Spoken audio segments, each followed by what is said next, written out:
Follow up অত্যন্ত গুরুত্বপূর্ণ একটা বিষয়। রোগের ইতিহাস থেকেই কিন্তু তার 80% ক্যান্সার অনেকটা আমরা অনুধাবন করতে পারি। পুরান ঢাকার লোকজন তারা কিন্তু দেখবেন যে পুড়িয়ে খাবার খাওয়া কিন্তু বেশি পছন্দ করেন। তাদের ক্ষেত্রে কিন্তু দীর্ঘদিন যারা খান স্টোমাক ক্যান্সার হওয়ার ঝুঁকি একটু বেশিই থাকে। একটা কথা আছে না যে ঝড়ে বক পড়ে ফকিরের কিরামতি বাড়ে।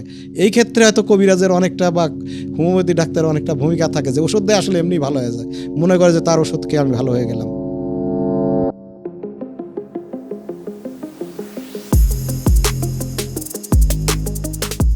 বাংলাদেশ তথা বিশ্বব্যাপী প্রতি মুহূর্তে ক্যান্সারে আক্রান্ত রোগীর সংখ্যা বেড়েই চলেছে।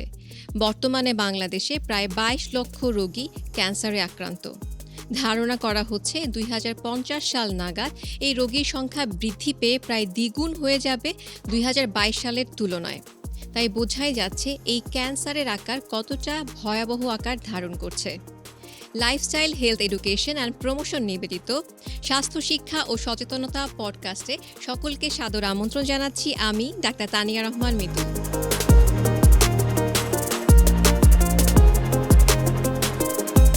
দর্শক, আজ আমরা খুব গুরুত্বপূর্ণ একটি বিষয় নিয়ে কথা বলবো ক্যান্সার প্রতিরোধ, প্রতিকার এবং তার আধুনিক চিকিৎসা নিয়ে। আমাদের সাথে আজ এদেশের একজন স্বনামধন্য অধ্যাপক উপস্থিত রয়েছেন, অধ্যাপক ডাক্তার নিজামুল হক। তিনি পরিচালক হিসেবে কাজ করছেন জাতীয় ক্যান্সার গবেষণা ইনস্টিটিউট এবং হাসপাতালে। স্যার, প্রথমে অনুষ্ঠানের পক্ষ থেকে আন্তরিক শুভেচ্ছা। কেমন আছেন? আমি ভালো আছি, আপনি কেমন আছেন? স্যার, আলহামদুলিল্লাহ ভালো আছি। আজকে আমরা খুব গুরুত্বপূর্ণ একটি বিষয় নিয়ে কথা বলবো যে ক্যান্সার। ছোটবেলা থেকে শুনে এসেছি ক্যান্সার হলে নাকি তার কোনো অ্যান্সার নাই, কিন্তু তার সমাধানটা আজকে আপনার কাছ থেকে আমরা জেনেই নিব। প্রথমে যে বিষয়টি জানতে চাইবো যে স্যার, আমরা কখনো বলি টিউমার, কখনো বলি ক্যান্সার, রোগীরা তো একটু বিভ্রান্তিতে ভোগেন। তো প্রথমে জানতে চাইবো একদম সাধারণ ভাষায় ক্যান্সার আসলে কি? আসলে ক্যান্সার এবং টিউমার দুইটা প্রায় সমসাময়িক শব্দ। আমাদের শরীরে তো মিলিয়নস অ্যান্ড মিলিয়নস, মানে লক্ষ লক্ষ কোষ আছে। এই কোষসমূহের যে কোনো কোষের অস্বাভাবিক এবং অনিয়ন্ত্রিত বৃদ্ধি, এই বৃদ্ধির ফলে আমাদের শরীরের যে কোনো জায়গায় একটা ছোট্ট গোটার মতো তৈরি হয়, অথবা একটু আমরা যেটাকে সোয়েলিং বলে থাকি। এই সোয়েলিং বা এই যে গোটার মতো প্রথমে যে তৈরি হয়, এটাকেই আমরা সাধারণত টিউমার বলে থাকি। এই টিউমার কিন্তু শরীরের মাথা থেকে পা পর্যন্ত যে কোনো জায়গায় অঙ্গের যে কোনো স্থানেই হতে পারে। তবে এই টিউমার আবার দুই ধরনের হয়ে থাকে। যেমন একটাকে আমরা বলি বিনাইন টিউমার, বা যেটা খুব ভালো প্রকৃতির টিউমার বা ভালো ধরনের বলি। এর স্বভাব চরিত্র ভালো, সাধারণত এক জায়গাতেই থাকে, এটা কোনো জায়গাতে তেমন ছড়িয়ে পড়ে না। এই জাতীয় টিউমারগুলি সাধারণত অপারেশন করলেই একদম ভালো হয়ে যায়। এই জাতীয় টিউমারকে আমরা বিনাইন টিউমার বলে থাকি। এগুলি সাধারণ মানুষেরও অনেকেরই অনেক জায়গাতে সোয়েলিং বা বিভিন্ন জায়গাতে থাকেই। এ ধরনের টিউমার থাকতে পারে, অনেকে এগুলি নিয়ে ভয় পায়। এ ধরনের টিউমারের ক্ষেত্রে কোনো ভয়ের কোনো আতঙ্ক নেই। এছাড়া আর এক ধরনের যে টিউমার আছে, যাকে আমরা বলে থাকি ম্যালিগন্যান্ট টিউমার। ম্যালিগন্যান্ট শব্দের অর্থই হলো খারাপ, বা যে ধরনের টিউমারগুলি কি হয়, শরীরে যেখানে তৈরি হয় সেখান থেকে দ্রুত বৃদ্ধি পেতে থাকে। এই টিউমারগুলি দ্রুত বৃদ্ধি পাওয়ার ফলে রক্তের মাধ্যমে বা আমাদের শরীরের লসিকা গ্রন্থি আছে কিছু কিছু, অথবা আশেপাশে যেসব টিস্যু সেসব টিস্যুকে খেয়ে ফেলে এই জাতীয় টিউমারগুলি। ফলে শরীরে দ্রুত এক জায়গা থেকে আর এক জায়গাতে ছড়িয়ে পড়ে। এই জাতীয় টিউমারকে আমরা ম্যালিগন্যান্ট, অর্থাৎ এই টিউমারগুলিকেই আমরা ক্যান্সার বলে থাকি। সব ক্যান্সারই টিউমার, কিন্তু সব টিউমারই ক্যান্সার নয়। কারণ টিউমার কিছু কিছু আছে ভালো ধরনের, যে খারাপ ধরনের যে টিউমারগুলি সেইগুলিকে আমরা ক্যান্সার বলে থাকি। এবং এই ক্যান্সার ক্ষেত্রে একটু ব্যতিক্রম হলো যে ব্লাড ক্যান্সার ক্ষেত্রে শরীরে কোথাও তেমন কোনো টিউমার অনেক সময় তৈরি হয় না। এটা সাধারণত ব্লাড পরীক্ষার মাধ্যমেই বোঝা যায় যে তার শরীরে ব্লাডের ক্যান্সার আছে কিনা। এই জাতীয় ক্যান্সারগুলি সাধারণত চোখে ধরা যায় না, কিন্তু রোগীর সিমটম দেখে আমরা যখন নির্ণয় করি তখন কিছু পরীক্ষা নিরীক্ষার মাধ্যমে বোঝা যায়। অতএব আমরা বলতে পারি যে আমাদের শরীরে যে টিউমারগুলি আমাদের মৃত্যুর দিকে ঝুঁকি বেশি বাড়ায়, অর্থাৎ মৃত্যুর সম্ভাবনা যে টিউমারগুলিতে বেশি হয়, সেগুলিকে আমরা ক্যান্সার হিসেবে চিহ্নিত করে থাকি। স্যার কিন্তু খুব সুন্দর করে আমাদেরকে আসলে ক্যান্সার বুঝিয়ে দিলেন। তো স্যারের কাছে এই পর্যায়ে যেটা জানতে চাইবো, বাংলাদেশ তথা বিশ্বব্যাপী নারী পুরুষ শিশু ভেদে এই ক্যান্সারের ঝুঁকির কোনো পরিবর্তন কিংবা কোনো ধারণা রয়েছে কিনা, সেই বিষয়গুলো স্যার যদি আমাদের সঙ্গে একটু শেয়ার করতেন। অবশ্যই পুরুষ এবং মহিলা এবং শিশু এই ক্যান্সারের যে বিভিন্ন ধরনের ক্যান্সারগুলি হয় তাদের ক্ষেত্রে অবশ্যই ভিন্নতা আছে। যেমন আমাদের দেশের পুরুষদের ক্ষেত্রে সাধারণত ফুসফুসের ক্যান্সার বেশি হয়। নাম্বার 1 ক্যান্সার হলো ফুসফুস। পরবর্তীতে যে ক্যান্সার আছে আমরা ওটাকে বলি নাক কান গলার ক্যান্সার। সামগ্রিকভাবে আমরা যদি নাক কান গলাতে অনেকগুলি 12-13টার মতো দিক আছে বা সাইটস আছে, যেগুলিকে আমরা একসাথে যদি করি তাহলে নাক কান গলার কিন্তু বাংলাদেশের সবচেয়ে বেশি। তবে আমাদের দেশের পুরুষদের ক্ষেত্রে সবচেয়ে বেশি ক্যান্সার দেখা যায় ফুসফুসের ক্যান্সার এবং গলার ক্যান্সার। এবং আমাদের দেশের মহিলাদের ক্ষেত্রে আপনারা জেনে থাকবেন যে স্তন ক্যান্সারের হার সবচেয়ে বেশি, স্তন ক্যান্সার, এর পরে রয়েছে মহিলাদের জরায়ুর ক্যান্সার। তবে এই দুইটা ক্যান্সার প্রায় পাশাপাশি। দেখা যায় যে 30-35 ভাগ যদি স্তন ক্যান্সার হয়ে থাকে মহিলাদের, এই 30-35 ভাগের মতন প্রায় জরায়ুর ক্যান্সারও হয়ে থাকে। এছাড়াও অন্যান্য কিছু ক্যান্সার আছে যেগুলি সাধারণত মহিলাদের ক্ষেত্রেই ঝুঁকিপূর্ণ, যেমন থাইরয়েড ক্যান্সার সাধারণত মহিলাদের ক্ষেত্রে বেশি হয়, আবার পিত্তথলির ক্যান্সারও মহিলাদের ক্ষেত্রে বেশি হয়। তবে সর্বোপরি স্তন ক্যান্সার এবং জরায়ুর ক্যান্সার বাংলাদেশের প্রায় বেশিরভাগ মহিলাদের ক্ষেত্রে এই দুটি ক্যান্সারে আক্রান্ত হয়ে থাকে। এবং বাচ্চাদের ক্ষেত্রে যে ক্যান্সারগুলি হয় সে ক্যান্সারগুলি কিন্তু মানুষ ভয় পেয়ে যায়, যেমন ধরুন ব্লাড ক্যান্সার, কিন্তু এই ক্যান্সারগুলি আবার ভালো হয়ে যায়। তবে সেই জন্য শিশুদের ক্ষেত্রে সাধারণত ব্লাড ক্যান্সার বেশি হয়ে থাকে। এছাড়া আরেকটা ক্যান্সার আছে আমরা যেটাকে বলি লিম্ফোমা। সাধারণত আমাদের দেশের বিভিন্ন শরীরের গলায়, বগলে বা শরীরের অন্যান্য স্থানে কিছু কিছু গ্রন্থি থাকে বা লসিকা গ্রন্থি, যেগুলিকে আমরা লিম্ফ নোড বলে থাকি। এই লিম্ফ নোড যখন ক্যান্সারে আক্রান্ত হয় তখন সেগুলিকে আমরা লিম্ফোমা বলে থাকি। এছাড়াও যেমন হাড়ের ক্যান্সার আমরা বলে থাকি, যেমন ইউইং সার্কোমা, অস্টিও সার্কোমা, এ জাতীয় টিউমারগুলি বাচ্চাদের ক্ষেত্রে বেশি। এছাড়াও ধরেন লিভারের ক্ষেত্রে আমরা বলি নেফ্রোব্লাস্টোমা, আবার উইলস টিউমার বলে থাকি, অনেক সময় পেটের মধ্যে হয়, কিডনিতে। এই জাতীয় বাচ্চাদের যে টিউমারগুলি হয় এগুলি সাধারণত কিউরেবল এবং ভয়ের তেমন কোনো বিষয় থাকে না। অসাধারণ সুন্দর করে স্যার কিন্তু বুঝিয়ে বলছেন এবং একদম গল্পের ছলে স্যার আমাদেরকে অনেক কিছুই বুঝিয়ে দিচ্ছেন। তো স্যারের কাছে এই পরে যে বিষয়টা জানতে চাইবো, আমার কাছে এই বিষয়টা খুব গুরুত্বপূর্ণ মনে হয়। কখন আসলে বুঝবো যে আমার আসলে ক্যান্সার, আমার আসলে চিকিৎসকের শরণাপন্ন হওয়া উচিত, কিংবা স্যার রোগীরা আপনাদের কাছে কী ধরনের উপসর্গ কিংবা কমপ্লেইনগুলো নিয়ে আসে? অত্যন্ত একটা গুরুত্বপূর্ণ বিষয়। মানে একজন সুস্থ মানুষ কিভাবে বুঝবে যে তার শরীরের ক্যান্সারের সম্ভাবনা আছে অথবা তার ক্যান্সার আক্রান্ত আছে? এটা বোঝার একটা সহজ উপায় হলো এটাই যে একজন সাধারণ মানুষ যেভাবে চলাফেরা করে বা তার সাধারণ শরীরের যে অবস্থা, যে সাধারণ যেভাবে সে ঘুমায়, চলাফেরা করে অথবা খাওয়া দাওয়া করে, এর যে কোনো একটা বিষয়ের উপরই যদি তার ব্যত্যয় ঘটে বা পরিবর্তন আসে, তখনই তার বুঝতে হবে তার শরীরের কোনো না কোনো সমস্যা আছে। তার নিয়মিত প্রতিদিন সকালে টয়লেটের অভ্যাস আছে। সে হয়তো দেখা গেল যে হঠাৎ করে তার এমন হচ্ছে যে টয়লেট 5 দিন হচ্ছে না, 5 দিন পরে আবার দেখা গেল হয়তো পাতলা পায়খানা 3 দিন হচ্ছে, অথবা দেখা যাচ্ছে যে তার মাঝে মাঝে টয়লেটে রক্ত যাচ্ছে। তাহলে বোঝা যাচ্ছে যে তার স্বাভাবিক যে মলত্যাগের যে অভ্যাস ছিল তার অভ্যাসের কিন্তু পরিবর্তন হয়ে গেল। এই অবস্থায় তাকে দ্রুত একজন রেজিস্টার্ড চিকিৎসকের শরণাপন্ন হতে হবে। আবার ধরুন সে প্রতিদিন নিয়মিত ঠিকমতো ঘুমায়, হঠাৎ দেখা গেল যে তার হয়তো 1 সপ্তাহ ঘুমই হচ্ছে না, সারা রাত ঘুমের কোনো সমস্যা নাই, অথবা তার মাথা ঘোরায় অথবা মাথায় বমি বমি লাগে, তাহলে এই অবস্থায় বোঝা যাচ্ছে তার ব্রেনের মধ্যে নিশ্চয়ই কোনো সমস্যা হতে পারে। তাহলে সেক্ষেত্রে তার একজন ব্রেনের বিশেষজ্ঞ অথবা একজন সাধারণ রেজিস্টার চিকিৎসকের শরণাপন্ন হলেও তিনি এ বিষয়ে পরীক্ষা নিরীক্ষার মাধ্যমে একটু নিশ্চিত হতে পারেন। ক্ষুধামন্দা, আমরা খাবার কিন্তু স্বাভাবিক খাই, রুচি কিন্তু আমাদের স্বাভাবিক। ধরুন সে খাচ্ছে, হঠাৎ করে দেখা গেলো তার 2 সপ্তাহ 3 সপ্তাহ খাওয়া রুচি নাই, শরীর ওজন আস্তে আস্তে কমে যাচ্ছে, তার দুর্বলতা লাগছে, তাহলে এসব ক্ষেত্রে বুঝতে হবে যে তার শরীরে নিশ্চয়ই কোনো পরিবর্তন আসছে। তাহলে এসব ক্ষেত্রে তাকে অবশ্যই ডাক্তারের শরণাপন্ন হওয়া উচিত।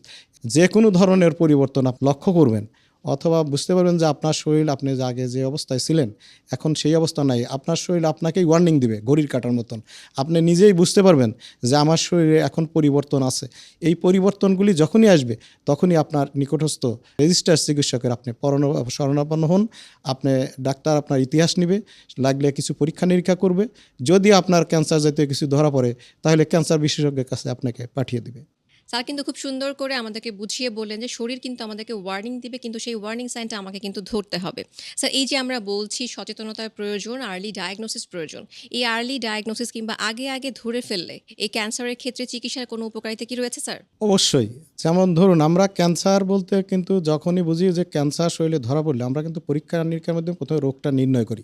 তার পরবর্তী পর্যায়ে পরীক্ষা নিরীক্ষার মাধ্যমে আমরা ক্যান্সারের পর্যায় বা স্টেজ বলে থাকি আমরা ইংরেজিতে, স্টেজ 1 না 2, 3, 4, প্রত্যেকটা স্টেজ অনুযায়ী ক্যান্সারের চিকিৎসা ব্যবস্থা কিন্তু ভিন্ন।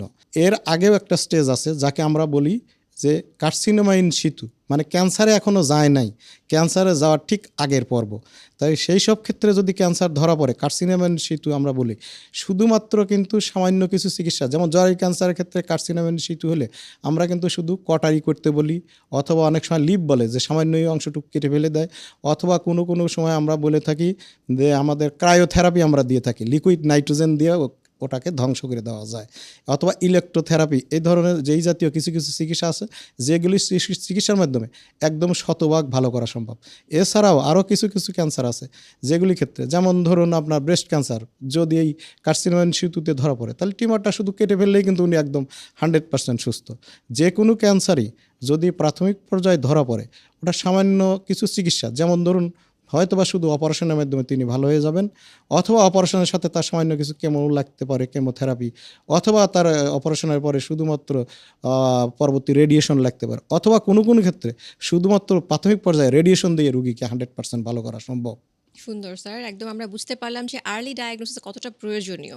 স্যারের কাছে এই পর্যায়ে যেটা জানতে চাইবো, স্যার আপনারা স্ক্রিনিংয়ের কথা বলেন যে আর্লি ডায়াগনোস করার জন্য স্ক্রিনিং করেন, এবং সরকারের পক্ষ থেকে কিন্তু বিভিন্ন স্ক্রিনিং পদ্ধতি একদম বিনামূল্যে করা হচ্ছে। তো এটা আসলে কেন, কতটুকু প্রয়োজন, এবং কী কী স্ক্রিনিং আপনারা একদম সরকারের পর্যায় থেকে করছেন, সেই বিষয়গুলো স্যার যদি আমাদের সঙ্গে শেয়ার করতেন। আমরা কিন্তু সবাই জানি যে রোগ চিকিৎসা আছে, রোগ প্রতিরোধ করা উত্তম। রোগ প্রাথমিক পর্যায়ে নির্ণয়ের জন্য আমরা কিছু কিছু পন্থা অবলম্বন করে থাকি। এমনই একটি ব্যবস্থা হলো স্ক্রিনিং ব্যবস্থা। এই স্ক্রিনিং ব্যবস্থা এমন কতগুলি ডিজিজের জন্য করা হয় যে ডিজিজগুলি আমাদের দেশের মধ্যে সাধারণত পর্যাপ্ত পরিমাণে দেখা যায়, এবং যেগুলি সাধারণত প্রাথমিক পর্যায়ে নির্ণয় করা সহজেই সম্ভব। যেমন জরায়ুর ক্যান্সারে আমাদের দেশের স্ক্রিনিংয়ের ব্যবস্থা আছে। এখানে আমরা একটা ভায়া টেস্ট বলে থাকি, visual inspection of cervix by acetic acid, এক ধরনের অ্যাসিড আছে যেটা জাস্ট ওখানে দিলেই যদি কোনো অ্যাবনর্মাল থাকে বা টিউমার বা কিছু থাকে বা কোনো পরিবর্তন থাকে, সে অবস্থায় কিন্তু সহজেই বোঝা যায়। যারা সুস্থ মা বোন আছেন 40 বছরের ঊর্ধ্ব, কোনো কোনো ক্ষেত্রে যাদের ফ্যামিলি হিস্ট্রি থাকে তাদের কিন্তু 25 বছরের উপরেই সাধারণত এই ধরনের স্ক্রিনিং ব্যবস্থা নেওয়ার জন্য আসতে বলি। এই ব্যবস্থা কিন্তু আমাদের বাংলাদেশের গাইনি বিশেষজ্ঞগণ এখন কিন্তু বাংলাদেশের অনেক জায়গায় ছড়িয়ে দিয়েছেন, বিশেষ করে অনেক উপজেলাতেও এখন এই স্ক্রিনিং ব্যবস্থা চালু আছে। এবং আমাদের জাতীয় ক্যান্সার গবেষণা ইনস্টিটিউট হাসপাতালে এই সারা বছর ব্যাপী কিন্তু এই জরায়ু ক্যান্সার স্ক্রিনিং চালু আছে। আপনার এই স্ক্রিনিং ব্যবস্থাগুলি কেমন কিন্তু জটিল কিচ্ছু না, জাস্ট আপনার একটু ইতিহাস নিবে রোগের, যে আপনার সমস্যা কি, আপনার জরায়ুতে কোনো রক্ত যায় কিনা বা কোনো সমস্যা আছে কিনা, জাস্ট আপনার ছেলে মেয়ে কি, এই ধরনের একটু হিস্ট্রি নেওয়ার পরে সামান্য 2-1টা পরীক্ষা যেগুলো আমরা কিন্তু বিনামূল্যে করে থাকি, এই পরীক্ষা করার পরেও কিন্তু এই রোগটা প্রাথমিক পর্যায়ে একদম প্রাথমিক পর্যায়ে ধরা সম্ভব। এছাড়াও আমাদের দেশের আর একটা ব্যবস্থাপনা আছে, আমরা বলি যে সার্জারি বিভাগে আমাদের আমরা বাংলা বিলে থেকে শৈল চিকিৎসা বিভাগ, যেখানে আছে স্তন ক্যান্সারের স্ক্রিনিং ব্যবস্থাপনা। এই স্তন ক্যান্সারের ক্ষেত্রেও কিন্তু সেম অবস্থা। যেমন আমাদের দেশের যারা সুস্থ মা বোন বা আছেন, যারা 40 ঊর্ধ্ব বিশেষ করে আছেন, বা যাদের পারিবারিক ইতিহাস আছে, যেমন ফ্যামিলিতে মা বা বোনের বা খালার ক্যান্সার আছে, বিশেষ করে ব্রেস্ট ক্যান্সার আছে, তারা কিন্তু এই স্ক্রিনিং ব্যবস্থার জন্য অতি দ্রুত ডাক্তারের শরণাপন্ন হতে পারেন। এইসব ব্যবস্থাপনা আমাদের দেশে বেশ অনেক জায়গাতেই এখন চালু আছে। আমাদের জাতীয় ক্যান্সার গবেষণা ইনস্টিটিউট হাসপাতালে সারা বছরব্যাপী চালু আছে। এখানে আসলেও জরায়ু ক্যান্সারের মতো একই অবস্থা, রুগীর ইতিহাস নেওয়া হয় এবং রুগীকে কিছু সিম্পল পরীক্ষা দেওয়া হয়। একটা ক্লিনিক্যাল পরীক্ষা করার পাশাপাশি তাকে হয়তো আমরা বলে থাকি যে যেমন আলট্রাসোনোগ্রাম, একটা সিম্পল একটা পরীক্ষা, বেস্টে আলট্রাসোনো করলেই বেস্টে কোনো টিউমার আছে কিনা, সেই টিউমার খারাপ কিনা সেটা কিন্তু পরবর্তী পর্যায়ে বের করা সম্ভব। এছাড়াও আরেকটা ক্যান্সার আমাদের দেশে আছে যেটা বর্তমানে এখনও এত জনপ্রিয় না, তবু আমাদের এখানে সারা বছর আমরা চালু রেখেছি। যেমন ধরুন মুখগহ্বরের ক্যান্সার।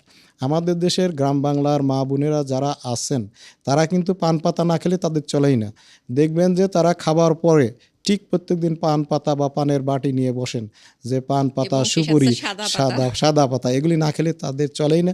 অনেক সময় গল্পের ছলে দেখবেন যে পান পাতা তাদের দাঁতের একপাশে ঢুকিয়ে দিয়ে রাখে এবং গল্প করতে থাকে, এবং এইসব রাখার ফলে তাদের ঠিক ওই জায়গা থেকে ক্যান্সারের উৎপত্তি হয়। তো মুখগহ্বরের ক্যান্সার কিন্তু রুগী ইচ্ছে করলে নিজেও এটা কিন্তু এবং নির্ণয় করতে পারে। গুলো কিন্তু ব্যবহার করেন অনেকেই, গুল, সাদা পাতা, তামাক এগুলি খান, এগুলি সবই কিন্তু এক। এগুলিকে আমরা আসলে বলে থাকি তামাক জাতীয় দ্রব্য। একটু পরে আমি এই বিষয়ে আরও ডিটেলস বলবো, যেহেতু এখন স্ক্রিনিংয়ে আছি। যে মুখগহ্বরের যে সমস্ত সমস্যা আছে, আপনি কিন্তু বা যারা আমার সামনে আছেন বা যারা শুনছেন এখন, তারা কিন্তু নিজেও আয়নার সামনে দাঁড়িয়ে আপনার মুখগহ্বর পরীক্ষা করতে পারেন যে আপনার মুখের অস্বাভাবিক কোনো লক্ষণ আছে কিনা, মুখের অস্বাভাবিক কোনো স্পট আছে কিনা বা কোনো ক্ষত আছে কিনা। থাকলে আপনি কিন্তু একজন ডেন্টাল চিকিৎসকের শরণাপন্ন হতে পারেন আপনার আশেপাশে। আর যদি আপনি আরও ভালো চান তাহলে মুখগহ্বরের ক্যান্সার বিশেষজ্ঞ ডাক্তার আছে, তাদের শরণাপন্ন হতে পারেন। এছাড়া আমাদের ক্যান্সার হাসপাতালে সারা বছরব্যাপী এই মুখগহ্বরের ক্যান্সার বিভাগে স্ক্রিনিং ব্যবস্থা চালু আছে। এতএব আমাদের দেশের কিন্তু এই তিনটে ক্যান্সারেরই প্রকোপ সবচেয়ে বেশি। সেই জন্য এই তিনটা ক্যান্সারের উপরেই কিন্তু আমাদের স্ক্রিনিং ব্যবস্থা বর্তমানে চালু আছে। শুধু আমাদের ক্যান্সার হাসপাতাল না, আমাদের বঙ্গবন্ধু শেখ মুজিব মেডিকেল বিশ্ববিদ্যালয়, ওখানে জরায়ু এবং ব্রেস্ট ক্যান্সার স্ক্রিনিং ব্যবস্থাপনা আছে। এবং এসব বিষয়ে আমরা ক্যান্সার বিশেষজ্ঞ যারা আছি আমাদের পক্ষ থেকে সবসময় সার্বিক সহায়তা করে থাকি। আশা করি এই স্ক্রিনিং ব্যবস্থাপনা বর্তমান সরকারের মাননীয় প্রধানমন্ত্রীর সহায়তা এটাকে আমি আরও জোরদার করতে পারবো বলে আশা করি। স্যার, আমরা তো স্ক্রিনিং নিয়ে অনেক কিছু জানলাম। এই পর্যায়ে জানতে চাইবো যে ক্যান্সারের সাথে জিনগত কোনো সম্পর্ক রয়েছে কিনা। যেমন আমার পরিবারে যদি আমার খালা, আমার ফুপু কিংবা আমার মা, বোন ওনাদের যদি এই ক্যান্সারটি হয়ে থাকে তাহলে এই বিষয় নিয়ে আমার আরও সচেতন হওয়া প্রয়োজন। স্যার নিশ্চয়ই সুন্দর করে দর্শকদের উদ্দেশ্যে বুঝিয়ে বলবেন। জেনেটিক বা বংশ পরম্পরায় যে ক্যান্সারগুলি হয়ে থাকে এই জাতীয় ক্যান্সারের সংখ্যা কিন্তু তেমন খুব একটা বেশি না। তারপরেও গবেষণায় দেখা গেছে প্রায় 10%, মানে শতকরা 10 ভাগ ক্যান্সার এই জেনেটিক পর্যায়ে পড়ে। এর মধ্যে বিশেষ করে যে ক্যান্সারগুলি আছে যেমন ব্রেস্ট ক্যান্সার, যাদের পারিবারিক ইতিহাস আছে তাদের কিন্তু 25 বছর বয়স থেকে স্ক্রিনিং করাতে হবে যাতে প্রাথমিক পর্যায়ে তার রোগটা ধরা পড়ে। এবং আমাদের নিজেদেরকে সচেতন হওয়া যাতে যাদের নিজেদের পরিবারের মধ্যে ক্যান্সার আছে বা ক্যান্সার বহমান তাদের কিন্তু অতি সতর্ক থাকা উচিত। এবং তাদের যাদের আত্মীয় স্বজন বা তাদের ছেলে মেয়ে যারা আছে তাদের সবারই ডাক্তারের শরণাপন্ন হওয়া উচিত। সুন্দর বলেছেন স্যার। এবার তো আমরা একদম জেনে গেলাম যে কাদের বেশি সচেতন হওয়া উচিত। এবার আসবো আসলে চিকিৎসায়। তো অনেকেই ভাবেন যে ক্যান্সার হয়েছে তাহলে হয়তো বা বিদেশে যেতে হবে। এই বিষয়টি আগে জানতে চাইবো যে বাংলাদেশে ক্যান্সারের আধুনিক চিকিৎসা পদ্ধতি কেমন রয়েছে, কি করছেন আপনারা সরকারি পর্যায় থেকে? ক্যান্সার চিকিৎসা কিন্তু সারা বিশ্বের যত জায়গাতেই আছে, কিন্তু ক্যান্সার চিকিৎসা প্রধানত কিন্তু তিনটি। যেমন আমরা বলে থাকি যে শৈল চিকিৎসা বা অপারেশন চিকিৎসা, আর একটা হলো কেমোথেরাপি চিকিৎসা এবং আর অপরটি হলো রেডিওথেরাপি চিকিৎসা। এরা সারা বিশ্বের যে কোনো দেশেই কিন্তু এই তিনটি চিকিৎসা চলমান। যেমন অপারেশন চিকিৎসা আমি একটু আগেই বললাম, বাংলাদেশে এখন অনেক অভিজ্ঞ শৈল ক্যান্সার বিশেষজ্ঞ তৈরি হয়েছেন এবং হচ্ছেন। এবং আশা করি অদূর ভবিষ্যতে এবং বাংলাদেশেও সব ধরনের ক্যান্সার চিকিৎসাই অকপটে এখানেই করা সম্ভব হবে। এবং এ প্রেক্ষাপটে আমি আপনাদের সবাইকে আরও আশ্বস্ত করতে চাই যে আমাদের দেশের রুগীদের পৃথিবীর কোথাও যাওয়ার দরকার নাই। কারণ একটা রোগ নির্ণয়ের জন্য যে ব্যবস্থাপনা পৃথিবীর যে দেশ আছে আমাদের বাংলাদেশেও সেই ব্যবস্থাগুলি আছে। যেমন রোগ নির্ণয়ের ক্ষেত্রে প্রথমে একটা রুগী যখন ডাক্তারের কাছে আসে আমাদের ক্যান্সার বিশেষজ্ঞ, আমরা প্রথমে কি করে থাকি, রোগের ইতিহাস নিয়ে থাকি। রোগের ইতিহাস থেকেই কিন্তু তার 80% ক্যান্সার অনেকটা আমরা অনুধাবন করতে পারি। আর 20% ক্যান্সার শিওর হওয়ার জন্য আমরা করে থাকি। যেমন ক্যান্সার হওয়ার জন্য আমরা কি বলি, টিস্যু ডায়াগনোসিস করে থাকি। এই টিস্যু ডায়াগনোসিসের জন্য আমাদের কতগুলি ব্যবস্থাপনা আছে। আমরা সুই দিয়ে কোনো কোনো ক্ষেত্রে ফোঁটা করে থাকি। এই সুই ফোঁটা দুই ধরনের আছে। আমরা একটা বলে থাকি এফএনএসি বা ফাইল নিডল অ্যাসপাইরেশন সাইটোলজি, আর একটা আছে একটু কোর বায়োপসি, যেটা একটু মোটা ধরনের সুই দিয়ে পরীক্ষা করা হয়, যেটা যাতে একটু টিস্যু বেশি পাওয়া যায় আরও পরীক্ষাগুলি সুবিধা হয়। এই ধরনের মাধ্যমে টিস্যু নেওয়া যায়। এছাড়াও আরও টিস্যু নেওয়ার কিছু কিছু পদ্ধতি আছে। যেমন সাধারণত ওই জায়গাটাকে কেটে একটু সামান্য টিস্যু নিয়ে পরীক্ষা করা যেতে পারে, যেটাকে আমরা বলি ইনসিশনাল বায়োপসি। এছাড়া আমরা অনেক ক্ষেত্রে করে থাকি যে এই টিউমারটা হয়তো পরীক্ষার মাধ্যমে দেখা গেল যে তার অপারেশন করা সম্ভব, সেক্ষেত্রে আমরা টিউমারটাই কেটে ফেলে পরীক্ষা করা সম্ভব, যেটাকে আমরা বলে থাকি এক্সিশনাল বায়োপসি। এই সমস্ত পরীক্ষার মাধ্যমে আমরা কিন্তু ক্যান্সার শনাক্ত বাংলাদেশেই করতে পারি। বাংলাদেশেই এগুলি সব জায়গাতেই পর্যাপ্তভাবে আছে। এবং এর পরবর্তী পর্যায়ে আর যেগুলি লাগে আমাদের যে পরীক্ষাগুলি আমরা বলে থাকি স্টেজিং করার জন্য। একটু আগে আপনাকে আমি বলেছি আমাদের ক্যান্সারের 4টা পর্যায় আছে। এইগুলি করার জন্য বাকি আমাদের যে পরীক্ষাগুলি, যেমন হয়তো এক্স রে লাগতে পারে, অথবা তার আলট্রাসোনো লাগতে পারে, অথবা তার সিটি স্ক্যান লাগতে পারে, অথবা তার এমআরআই লাগতে পারে। এই রকম বিভিন্ন ধরনের পরীক্ষা। সর্বশেষ আমরা যে পরীক্ষাটি বলে থাকি পেট সিটি স্ক্যান, এই জাতীয় পরীক্ষাও আমাদের বাংলাদেশে এখন আছে। আমাদের ক্যান্সার নির্ণয় এবং ক্যান্সার চিকিৎসার আগ পর্যন্ত যতগুলি ব্যবস্থাপনা করার দরকার সবগুলি ব্যবস্থাই আমাদের বাংলাদেশে আছে। যদি কখনো বা বিদেশে শরণাপন্ন হয় তাহলে আপনার চিকিৎসকই আপনাকে পরামর্শ দিবে যা আপনার এই রোগের বিষয়ে আপনি বিদেশে গিয়ে আপনি পরামর্শ নিয়ে আসতে পারেন। অসাধারণ সুন্দর স্যার। আমরা আসলে আশার আলো দেখছি যে বাংলাদেশের ক্যান্সার চিকিৎসা আরও বহুদূর এগিয়ে যাবে সময়ের সাথে সাথে। স্যার, যে বিষয়টি নিয়ে কথা বলতে চাচ্ছি যে রেডিওথেরাপি এবং কেমোথেরাপি, এই দুটি বিষয় নিয়ে আসলে রোগীদের মধ্যে এক ধরনের ভীতি কাজ করে যে চুল পড়ে যাবে, আরও বেশি শুকিয়ে যাব, অনেক বেশি খারাপ হয়ে যাবে, চিকিৎসা নিয়ে আসলে তেমন কোনো লাভ হবে না, এমন অনেক ধরনের কথাও আমরা শুনি। তো স্যার, সেই বিষয়গুলোর যে ভুল ধারণাগুলো রয়েছে সেগুলো নিশ্চয়ই স্যার আমাদেরকে বুঝিয়ে বলবেন। আচ্ছা, এটা অত্যন্ত আরেকটি গুরুত্বপূর্ণ বিষয়, কারণ আমাদের দেশের বেশিরভাগ ক্যান্সার রোগী কিন্তু সাধারণত কেমোথেরাপি বা রেডিওথেরাপিতে অত্যন্ত ভয় পায় এবং আতঙ্কগ্রস্ত থাকে। শুধু তাই না, তারা কিন্তু এর আগে চিকিৎসার জন্য বিভিন্ন কবিরাজ বা হোমিওপ্যাথি ডাক্তারের কাছে গিয়ে থাকেন, যেগুলি আরও বিভ্রান্তিকর। যখন একজন হোমিওপ্যাথি ডাক্তারের কাছে যায়, তখন তারা কিন্তু বলে যে আপনারা কোনো অ্যালোপ্যাথিক চিকিৎসা নেবেন না, তাহলে কিন্তু আপনার চিকিৎসা, আপনার ক্যান্সার আর ভালো হবে না। আবার কবিরাজের কাছেও সেম কথা, যে আপনি রেডিওথেরাপি বা কেমোথেরাপি নিছেন কিনা বা নিয়েছেন কিনা, আপনার তাহলে কিন্তু আপনার অসুখ ভালো হবে না। এই জাতীয় বিভ্রান্তিকর অবস্থার জন্য অনেক ক্ষেত্রে রুগীরা দেখা যায় প্রাথমিক পর্যায়ে ডাক্তারের কাছে আসে না, যে মনে করে যে কেমো দিলেই তো আমার অসুখ আর ভালো হবে না, সে আমার রেডিওথেরাপি দিলেই তো আমার অসুখ ভালো হবে না, অপারেশন করে ফেললেই তো আমার অসুখ ভালো হবে না। সে এগুলি না করে প্রথমে সে হোমিওপ্যাথি ডাক্তারের কাছে যায়, কবিরাজের কাছে যায়।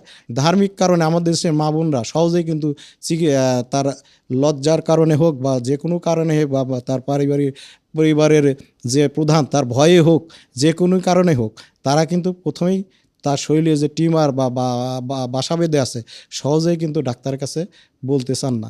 এতে এই বিষয়গুলোর জন্য কী হয়, আমাদের ক্যান্সারগুলি সাধারণত অনেক দেরিতে আসে। আমাদের ক্যান্সারগুলি স্টেজ 3 বা 4 যে পর্যায়গুলিতে আসে, এই পর্যায়গুলিতে আসলে কিন্তু আর তখন ক্যান্সার ভালো করার উপায় থাকে না। এতে আপনার যদি প্রাথমিক পর্যায়ে ক্যান্সার থাকে, আমি বলবো যে আপনার অপারেশন করে দিলে আপনি ভালো হয়ে যাবেন 100%, অনেক ক্ষেত্রে শতভাগ। এরপরেও যদি আপনার কেমো লাগে, কেমোতে আপনার যে চুল পড়ার ভয় বা মাথা ঘোরার ভয়, এগুলি কিন্তু সম্পূর্ণই নিতান্তই সাময়িক। এবং বর্তমান যুগে এখন আধুনিক চিকিৎসার ব্যবস্থা আছে, রুগীরা এখন কিন্তু আর বমি করে না, বা ক্যান্সার কেমোথেরাপি দেওয়ার পরে তেমন কিন্তু খুব একটা খারাপ লাগে না। এখন কিন্তু কেমো দেওয়ার পর যে রক্ত কমে যায় বা আদার যে সমস্ত সংস্থা, সব জাতীয় চিকিৎসা পদ্ধতি এখন বিশ্বে চলমান এবং বাংলাদেশেও আছে। এতে কেমো নিয়ে ভয়ের কোনো কারণ নাই। কেমো কিন্তু আসলে কোনো ভয়ঙ্কর কিছুই না। আপনি জ্বর হলে আপনার শরীরে অ্যান্টিবায়োটিক খাচ্ছেন, আপনি বিভিন্ন ধরনের ওষুধ খাচ্ছেন। ক্যান্সারের জন্য এই চিকিৎসাকে, যেহেতু ক্যান্সারের জন্য এই ওষুধটা আমরা প্রয়োগ করে থাকি, সেই জন্য এর নাম দেওয়া হয়েছে কেমোথেরাপি। আসলে কিন্তু এটা ভয়ের কিছুই না, জাস্ট এটা এক ধরনের মেডিসিন, যে মেডিসিন আমরা শরীরের মাধ্যমে বিভিন্নভাবে দেওয়া যায়। শিরার মাধ্যমে দেওয়া যেতে পারে, আবার আমরা এক সময় ইন্ট্রাপেরিটোনিয়াল দিয়ে থাকি, ইন্ট্রাথিকাল দিয়ে থাকি, বিভিন্ন পথে, অথবা কোনো সময় খাওয়ার পদ্ধতি তো আমরা দেখি, খাওয়ার কেমো যেগুলি বেলে থাকি। এতে এই কেমোথেরাপিতে ভয়ের কোনো কারণই নাই। এই কেমোথেরাপিগুলি নেওয়ার পর আপনার কোনো ক্ষেত্রে সাময়িকভাবে চুল পড়ে যেতে পারে, তবে আপনার চিকিৎসা শুরু হওয়ার 3 থেকে 6 মাস পরে আপনার চুল আরও সুন্দর হবে এবং অধিক ঘনতর হবে। এবং ধরুন রেডিওথেরাপির যেমন চিকিৎসা কথা, একই ব্যবস্থা। রেডিওথেরাপি দিতে গেলেও আপনার শরীরের কিছু উপসর্গ দেখা দিতে পারে, যেমন সাধারণত মাথা ঘোরা, বমি বমি ভাব, অস্থির লাগা, অথবা যেখানে দিচ্ছে সেখানে চামড়া একটু পুড়ে যেতে পারে। তবে এগুলি সাময়িক মাত্র। এগুলি কিন্তু বর্তমানে আধুনিক বহু চিকিৎসা দেওয়া আছে, এবং এই চিকিৎসার মাধ্যমে রুগীরা কিন্তু সম্পূর্ণরূপে সুস্থ হয়ে যায়। আমার অভিজ্ঞতা থেকে আমি জানি, অনেক রুগীকে প্রথমে আমার কাছে আসে, স্যার কেমো দিলে চুল পড়ে যাবে, রেডিওথেরাপি দিলে আমার এই ব্যথা হবে, আমি এইগুলি দিয়ে আমি তো এভাবে মরতে চাই না, আমি চুল নিয়ে মরতে চাই। তখন রুগীকে আমি ব্যাখ্যা দিই, শোনেন, আপনি চুল নিয়ে 3 মাসের মধ্যে মরে যাবেন, আপনাকে চিকিৎসা দিলাম, আপনি 10 বছর বেঁচে থাকবেন, আপনি কোনটা চান বলেন? রুগী তখন নিজে থেকে বলে, ঠিক আছে, আমার চুলের দরকার নেই, আমি চিকিৎসায় চাই। এতে আমাদের দেশের লোকজন সচেতন হতে হবে যে আমরা ক্যান্সার মুক্ত হলে ডাক্তার যে পরামর্শ দেন, আমাদের সেই পরামর্শ সৎভাবে গ্রহণ করতে হবে, তাহলে আপনারা সুস্থ থাকতে পারবেন। খুব সুন্দর স্যার। স্যার, এই যে ট্রিটমেন্টের কথা আপনি বলছেন যে কখনো 3 মাস ট্রিটমেন্ট না নিলে, কিন্তু ট্রিটমেন্ট নিলে সে হয়তো বা 10 বছর পর্যন্ত বাঁচতে পারেন। তো এই যে প্রোগ্রেসটা, ফেইটটা কীরকম ক্যান্সার চিকিৎসা, এবং ফলো আপটা আসলে এখানে কতটা জরুরি? ফলো আপ অত্যন্ত গুরুত্বপূর্ণ একটা বিষয়। ক্যান্সার চিকিৎসা যখন আমরা চিকিৎসা সম্পন্ন করি, তার পরবর্তী ধাপে কিন্তু ফলো আপ, কতদিন রুগী সারভাইভ করবে বা রুগী বাঁচার সংখ্যা কতদিন, এগুলি কিন্তু টোটালি নির্ভর করে কোথায় তার ক্যান্সার, কী ধরনের ক্যান্সার, ক্যান্সারের পর্যায়টা কী। এখন ধরুন ব্রেস্ট ক্যান্সার তার আর্লি পর্যায়ে আছে, যদি শুধু তার অপারেশন চিকিৎসা করে দেওয়া যায়, তার যদি অন্যান্য ফ্যাক্টরগুলি বলি, আমরা আরও কিছু ফ্যাক্টর দেখি, যেমন ERPR স্ট্যাটাস, মানে হরমোন স্ট্যাটাস, তারপর আরও কিছু জেনেটিক স্ট্যাটাস, এগুলি যদি তার ভালো থাকে, তাকে কিন্তু শুধু হরমোন দিয়েই তাকে 20 বছর 30 বছরও ভালো রাখা সম্ভব। আবার ধরুন অনেক ক্যান্সার আছে, এই ব্রেস্ট ক্যান্সারই ধরুন, যখন তার স্টেজ 4 হয়, তখন কিন্তু তার ক্যান্সার প্রথমেই শুরুতেই তাকে কেমো দিয়ে শুরু করতে হয় স্টেজ 4-এ। তাকে আমরা প্রথমে যে অপারেশন করা সেটা করতে পারি না, তার কেমো দিতে হয়, রেডিয়েশনও ঠিক মতো দেওয়া যায় না। এতে এইসব ক্ষেত্রে তার কী হয়, ব্রেস্ট থেকে ক্যান্সার তার ফুসফুসে ছড়িয়ে যায়, কোনো সময় হাড়ে ছড়িয়ে যায়, তার ব্রেনে ছড়িয়ে যায়। এতে এসব ক্ষেত্রে ভালো করা খুবই সম্ভাবনা কম থাকে। সেই জন্য রুগী সাধারণত আমরা বলে থাকি যে স্টেজ 4 রুগীগুলি সাধারণত 3 মাস থেকে কোনো কোনো ক্ষেত্রে ম্যাক্সিমাম 1 বছর 2 বছর ভালো রাখা খুবই কঠিন হয়ে পড়ে। এছাড়াও আরেকটু আপনি যেগুলি বলতেছিলেন যে এই ফলো আপের বিষয়টা, ফলো আপ অত্যন্ত একটা গুরুত্বপূর্ণ একটা বিষয়। আমরা একটা ক্যান্সারের, যে কোনো ক্যান্সারে যখন চিকিৎসা সম্পন্ন করে থাকি তখন রুগীদের সাধারণত আমরা বলে থাকি যে প্রথম 3 মাস পর প্রথম বছর আসবে, পরবর্তী 3 থেকে 6 মাস পরবর্তী 2 বছর এবং তার 5 বছর পর্যন্ত প্রতি বছরে একবার আসবে। কারণ ক্যান্সার সাধারণত ফিরে আসে প্রথম বছরেই বেশিরভাগ। এই জন্য আমরা প্রথম বছরে সাধারণত 3 মাস পর ফলো আপে রাখি, যাতে রুগীতে আর্লি স্টেজেই ফলো আপে আবার যদি ফিরে আসে, যেটাকে আমরা রিকারেন্স বলে থাকি, এই রিকারেন্স ক্যান্সার যদি আমরা শুরুতেই ধরতে পারি তাহলে এরও কিন্তু আবার সহজেই চিকিৎসা দেওয়া সম্ভব। সেই জন্য আমরা প্রথম বছর একটু দ্রুত আসতে বলি, তারপরে বছর একটু পরবর্তী প্রথম 2 বছরের মধ্যেই ক্যান্সার সাধারণত 70-80 থেকে 90% ক্যান্সার প্রথম 2 বছরের মতন ফিরে আসে। এর পরবর্তী যে ক্যান্সারগুলি সাধারণত 20% বা 30% থাকে পরবর্তী 5 বছরের মধ্যে ফিরে আসে। এই জন্য আমরা সাধারণত 5 বছর পর্যন্ত রুগীকে ফলো আপে রাখি। তবে 5 বছর যে রুগী ভালো থাকে তিনি দীর্ঘদিন ভালো থাকবেন আশা করি, তার সহজে ক্যান্সার ফিরে না। স্যার, এবার কিন্তু আসবো যে আপনি অনুষ্ঠানের প্রথম দিকেই বলেছিলেন যে prevention is better than cure. এই কথাটা আমরা ছোটবেলা থেকেই কিন্তু শুনে শুনে অভ্যস্ত হয়েছি। তো এখন আমরা ক্যান্সারের কথায় আসবো, যে ক্যান্সার কি প্রতিরোধযোগ্য কিনা, সেটা কিভাবে করা সম্ভব? আমাদের শরীরে যতগুলি ক্যান্সার বাসা বাঁধে তার মধ্যে প্রায় 80 থেকে 90% ক্যান্সারই হয় তামাকজাত দ্রব্য সেবনের জন্য। যেমন এই তামাকজাত দ্রব্যকে আমরা 2 ভাগে ভাগ করতে পারি। একটা ধোঁয়াবিহীন তামাকজাত দ্রব্য, একটা হলো ধোঁয়াযুক্ত তামাকজাত দ্রব্য। ধোঁয়াবিহীন তামাকজাত দ্রব্য কী কী? যেমন পান, পাতা, জর্দা, একটু আগে আপনি যে বললেন গুল, তারপরে আপনার আছে যে অনেকেই নাকে নস্যি জাতীয় এই কিছু নেশা জাতীয় ব্যবহার করে। এছাড়া ধোঁয়াযুক্ত তামাক যেগুলি আছে যেমন বিড়ি, সিগারেট, গাঞ্জা, হুক্কা, ইদানিং কিন্তু আধুনিক যুগে আবার সিগারেটের নাম শুনে থাকবেন যে আপনারা এখন সিগারেট বের হয়েছে। তাহলে এই ধূমপানজনিত কারণেই কিন্তু আমাদের 80 থেকে 90% ক্যান্সার হয়, মানে তামাকজাত দ্রব্য সেবনের ফলে। অতএব আমরা আমাদের বাংলাদেশের মা বোন যারা আছেন, আমার কথা যারা শুনছেন, তারা যদি শুধু তামাকজাত দ্রব্য সেবন বন্ধ করেন তাহলে কিন্তু 80 থেকে 90 জন লোক কিন্তু ডাক্তারের কাছে ক্যান্সারের কারণে আসার দরকার নাই, তাদের ক্যান্সার এমনি এমনি হওয়ার সম্ভাবনা নাই। তাহলে বাকি থাকলো কত ভাগ? 10 থেকে 15 ভাগ, যেগুলি আমি একটু আগে বলেছি যে এর মধ্যে কিছু আছে যে জেনেরিক কারণে, যেগুলি প্রিভেনশন করা কিন্তু সম্ভব না। তাহলে এই প্রিভেনশন না করা গেলে তাহলে কী করতে হবে? এক্ষেত্রে আপনার সচেতন থাকতে হবে আপনাকে। একটু আগে আমি বলেছি যে আপনার পারিবারিক হিস্ট্রি যাদের আছে তারা অল্প বয়স থেকেই, বিশেষ করে 25 বছর পর থেকেই ডাক্তারের শরণাপন্ন হবেন, ডাক্তারের পরামর্শ নেবেন। এবং যাদের ক্ষেত্রে পারিবারিক হিস্ট্রিও নাই, তো আমি বলেছি যে 40 বছর পর থেকে আমাদের দেশে বিভিন্ন ক্যান্সারের কিন্তু স্ক্রিনিং ব্যবস্থাপনা আছে, এতে আমরা এই ক্যান্সারগুলির স্ক্রিনিং করতে পারেন। তাহলে এভাবে আমরা রোগ দ্বিতীয় প্রিভেনশন করতে পারি। এছাড়াও আরও কিছু কিছু কারণ আছে যে কারণগুলি নগণ্য। যেমন ধরুন সূর্যের আলোতে বেশিক্ষণ থাকলে সাধারণত স্কিন ক্যান্সার হওয়ার সম্ভাবনা থাকে। সেক্ষেত্রে আপনারা যারা সূর্যের আলোতে বেশি যান ছাতা ব্যবহার করতে পারেন। গ্রামের কৃষকরা দেখবেন কিন্তু মাথাইল ব্যবহার করে, এটাও কিন্তু একটা প্রিভেনশনের একটা পথ। তারাও কিন্তু সাধারণত দেখবেন যে রাতে গিয়ে লাঙল চাষ করে, রাতে ভোরে যায় 10টার আগে চলে আসে, তীব্র রোদে সাধারণত রোদে কিন্তু থাকে না। তা এই যে সূর্যের আলো থেকে অনেক সময় আমরা যে আলট্রাভায়োলেট রেগুলি আসে, এছাড়াও কিছু কিছু গামা রশ্মিও আছে, গামা রে, যেগুলি আমরা রেডিয়েশন বলে থাকি। এই রেডিয়েশন কিন্তু মানুষের চিকিৎসা দেয়, আবার রেডিয়েশনই মানুষকে ধ্বংসের দিকে ঠেলে দেয়। যেমন ধরুন যারা পার্বত্য চট্টগ্রাম বা বিশেষ করে সমুদ্রবর্তী এলাকায় বালিতে কিন্তু রেডিয়েশনের পরিমাণ একটু বেশি থাকে। যারা সাধারণত সূর্য স্নান করেন ওখানে গিয়ে বা গোসল করেন মুসলমানদের মধ্যে, তাদের কিন্তু দীর্ঘদিন যদি বারবার করতে থাকে তাহলে স্কিন ক্যান্সার হওয়ার একটু ঝুঁকি সম্ভাবনা বেশি থাকে। এছাড়াও আপনি ধরুন যে খাদ্যদ্রব্যের কথায় আসুন, যে খাদ্যদ্রব্যের ভেজালের কারণেও আমাদের দেশে ধরেন পাকস্থলীর ক্যান্সার সাধারণত পুরান ঢাকার লোকজন তারা কিন্তু দেখবেন যে পুড়িয়ে খাবার খাওয়া কিন্তু বেশি পছন্দ করেন। যেমন পুরানো মাছ, পোড়া মাংস, এগুলি কিন্তু তারা খুবই পছন্দ করেন। এতে এই পুরা মাংস যারা খান তাদের ক্ষেত্রে কিন্তু দীর্ঘদিন যারা খান স্টোমাক ক্যান্সার হওয়ার ঝুঁকি একটু বেশিই থাকে।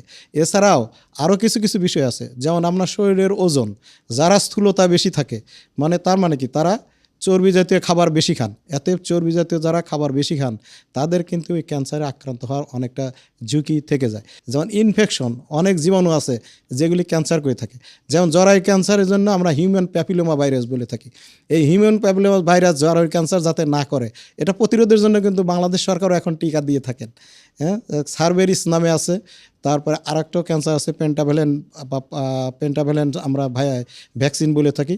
2 ধরনের ভ্যাকসিন আছে, একটা ট্রাইভ্যালেন্ট, একটা পেন্টাভ্যালেন্ট। এগুলো কিন্তু জরায়ু ক্যান্সারে দিলে যারা সুস্থ আছেন, এখন কিন্তু স্কুল গোয়িং মেয়েদের ক্ষেত্রে এই টিকাগুলি দেওয়া হচ্ছে। মাননীয় প্রধানমন্ত্রী কিন্তু এরা ব্যবস্থা করে দিচ্ছেন। এখানে আশা করি এখন স্বল্প মূল্যে হচ্ছে, যদিও ভবিষ্যতে একদম এটা একদম বিনা পয়সায় হবে। এছাড়াও ধরুন হেপাটাইটিস বি ভাইরাসে লিভার ক্যান্সার হওয়ার সম্ভাবনা থাকে। এছাড়া আছে সাইটোমেগালো ভাইরাস, এরকম কিছু আরও কিছু জাতীয় ব্যাকটেরিয়া আছে যেগুলো আমাদের শরীরের সাধারণত লিম্ফোমা বলে থাকি, আমাদের গ্যাস্ট্রিক লিম্ফোমা বলে থাকি, আমাদের পেটেও ক্যান্সার করে থাকে। অতএব আপনাদের এই ক্যান্সার থেকে সুস্থ বা মুক্ত থাকতে হবে। এগুলির জন্য আপনাকে কি করতে হবে? আপনাদের ধর্মীয় পন্থায় জীবনযাপন করতে হবে। যেমন আপনার সুস্থ যৌন জীবন ব্যবস্থা বেছে নিতে হবে। আমাদের শরীরের রোগ প্রতিরোধ ক্ষমতা যে খাবারগুলি বৃদ্ধি করে সেই জাতীয় খাবারগুলি, মানে ভিটামিন এ যুক্ত খাবারগুলি বা আমাদের যেগুলিতে পুষ্টি বেশি থাকে, প্রোটিন বেশি থাকে, এই জাতীয় খাবারগুলি বেশি বেশি খেতে হবে যাতে আমাদের শরীর রোগ প্রতিরোধ করতে পারে।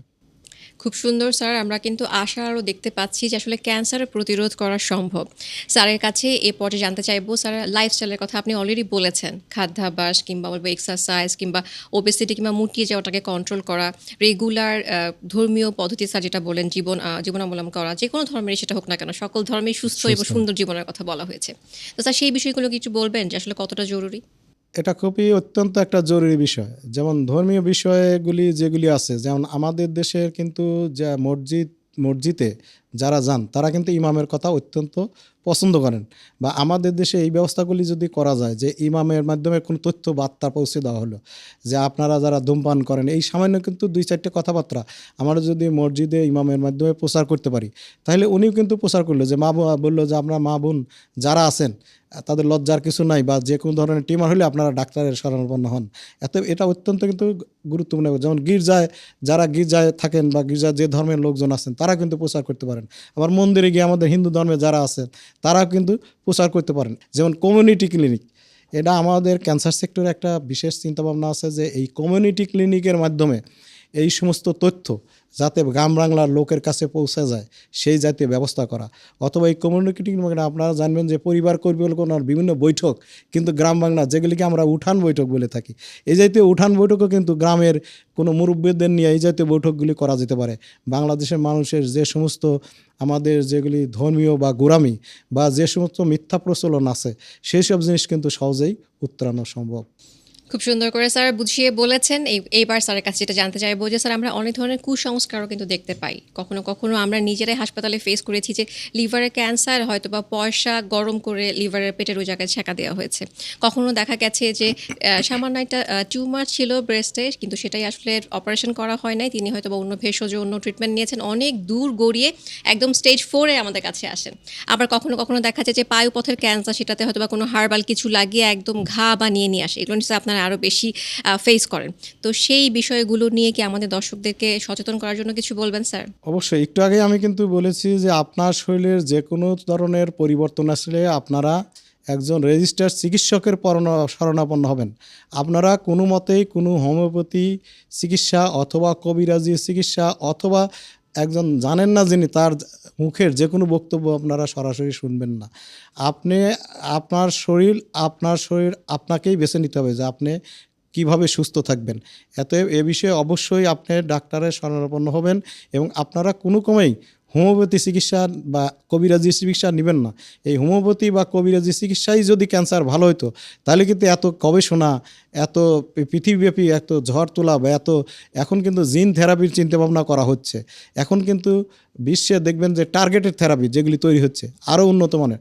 আজকে যেমন ক্যান্সার হাসপাতালে আমরা একটা বিষয়ের উপর আলোচনা করলাম, এটা যে mRNA ইমিউনোথেরাপি যেটা তৈরি করা হচ্ছে, যেমন এখন ধরুন অ্যাটম বোম যেমন এক জায়গায় ফেললে সব কিছু ধ্বংস করে দেওয়া হয়, তা আমাদের এই ধরনের ক্যান্সার ধ্বংস করার জন্য বিজ্ঞানীরা কিন্তু চেষ্টা চালিয়ে যাচ্ছেন। তেমনি একটা মেসেঞ্জার আরএনএ ইমিউনোথেরাপি এক ধরনের ব্যবস্থা যেটা ক্যান্সারকে সূক্ষ্মভাবে টার্গেট করে ক্যান্সারকে ধ্বংস করে দেবে। এখন ধরুন আমাদের দেশের অনেক লোকই আছে যে কোনো পায়ে আঘাত লাগলেই কবিরাজের কাছে কিন্তু গাছ পেঁচিয়ে বেঁধে থাকেন। দেখা যায় এতে হয়তো তার ফোলা কমে যাবে অথবা কোনো সুস্থ হয়ে যাবেন। দেখা যায় যে একটা কথা আছে না যে ঝড়ে বক পড়ে ফকিরের কিরামতি বাড়ে। অনেক সময় দেখা যায় যে হয়তো তার পায়ে কোনো আঘাত লাগার কারণে এমনি ফুলে গেছে, যে আঘাত সে যদি এমনিও গরম পানি বাসায় বুতে ঢালে অথবা সে যদি এমনিও বাসায় রেস্টে থাকে তাহলে কিন্তু ওই আঘাতটা ভালো হয়ে যাবে। এই ক্ষেত্রে হয়তো কবিরাজের অনেকটা বা হোমিওপ্যাথি ডাক্তারের অনেকটা ভূমিকা থাকে, যে ওষুধ দেয় আসলে এমনি ভালো হয়ে যায়, মনে করে যে তার ওষুধ খেয়ে আমি ভালো হয়ে গেলাম। আসলে যদি তার ওখানে কোনো টিউমার বা ক্যান্সার থেকে থাকে, যতই সময় তার পার হবে ততই কিন্তু তার ক্যান্সার ছড়িয়ে পড়বে। আমরা বহু রোগী দেখেছি যে এরকম পায়ে গাছ পেঁচানো আছে, গাছ বাঁধা আছে, পরে সে যখন আমাদের কাছে চলে আসলো তখন দেখা গেল তার ক্যান্সার ফুসফুসে ছড়ানো, তার ব্রেনে ছড়ানো, তার হাড়ে ছড়ানো। আমরা জিজ্ঞেস করি যে আপনি এই হোমিওপ্যাথি ওষুধ খেয়েছেন, এই কবিরাজের কাছে গিয়েছেন, আপনি এই যে 3 মাস সময় আপনি নষ্ট করে আসলেন, এই 3 মাস আগে আসলেই আপনার এই জায়গাটা শুধু একটু অপারেশন করে দিলেই তো আপনি একদম ভালো হয়ে যেতেন।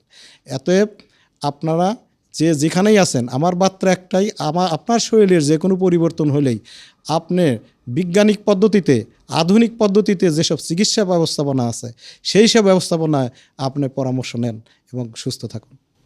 খুব সুন্দর স্যার। আরেকটি গুরুত্বপূর্ণ বিষয় নিয়ে কথা বলবো। আসলে যখন একজন রোগীর কিংবা মানুষের ক্যান্সার ধরা পড়ে, মনে হয় যে তার মাথায় তো আকাশটা ভেঙে পড়লো। মানসিকভাবে কিন্তু তিনি এক ধরনের বিপর্যয়ের মধ্য দিয়ে যান। কিংবা যখন ট্রিটমেন্টটা শেষ হলো, তিনি ফলো আপে আছেন, তখনও কিন্তু তিনি এক ধরনের বিষণ্ণতায় ভুগেন। তো এই একজন ক্যান্সার পেশেন্টের ক্ষেত্রে মানসিক স্বাস্থ্য কতটা গুরুত্বপূর্ণ, সেই বিষয়ে স্যার আপনার কাছে জানতে চাইবো। আচ্ছা, একজন মানুষ যখন ক্যান্সারে আক্রান্ত হন, শুধু সে মানসিক এবং শারীরিক এবং অর্থনৈতিক উভয়ভাবেই কিন্তু ভেঙে পড়েন। একটা প্রথম তার আতঙ্ক যে আমার মনে হয় ক্যান্সার হয়েছে, আমি আর বাঁচব না, মনে হয় মারা যাব, এই যে প্রথম একটা ভয়, এই ভয়ের কারণে কিন্তু তার শরীরে যদিও ক্যান্সার প্রথম স্টেজেই থাকে, অনেক সময় ইভেন এমন হয় যে চিন্তার কারণে অনেক সময় কার্ডিয়াক অ্যারেস্ট হয়ে যায়, যে হার্ট অ্যাটাকের কারণে সে মারা যাচ্ছে। আলটিমেটলি তার ক্যান্সার কিন্তু কিউরেবল, মানে ভালো হওয়ার যোগ্য, সে কিন্তু এই ভয়ের কারণে।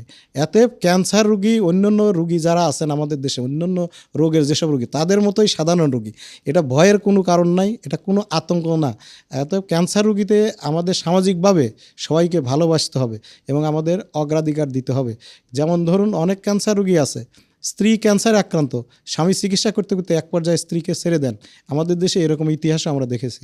দেখা যায় স্বামী শুধু তাই না, আর একটা বিবাহ করে ফেলেন। এগুলো অত্যন্ত মর্মান্তিক একটা ঘটনা, বিষয়, যে বিষয় কখনো আকাঙ্ক্ষিত নয়। আমি আশা করব যে ক্যান্সার রুগীকে ভালোবাসা দিতে হবে। ক্যান্সার রুগী অন্যান্য রোগের মতোই চিকিৎসা দিলেও তিনিও সুস্থ থাকবেন, তিনিও ভালো থাকবেন। ক্যান্সার কোনো আতঙ্ক নয়, ভয়ের কোনো বিষয় নয়।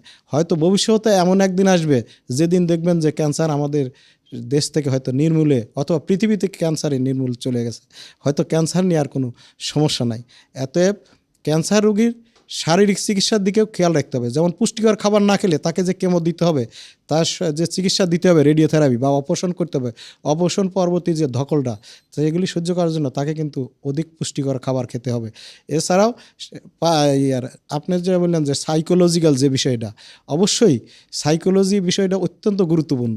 কারণ যদি সাইকোথেরাপি বা সাইকোলজিক্যাল চিকিৎসা যদি দেওয়া হয় তাহলে সে কিন্তু ওই দিকে ডাইভার্ট হবে না। তার মানসিক চিন্তাভাবনা কিন্তু অনেকটা, কাউন্সেলিং করলে তার কিন্তু সে চিন্তাভাবনা করবে না যে আমার কোনো ক্যান্সার আছে, মনেই করবে না আমার ক্যান্সার আছে।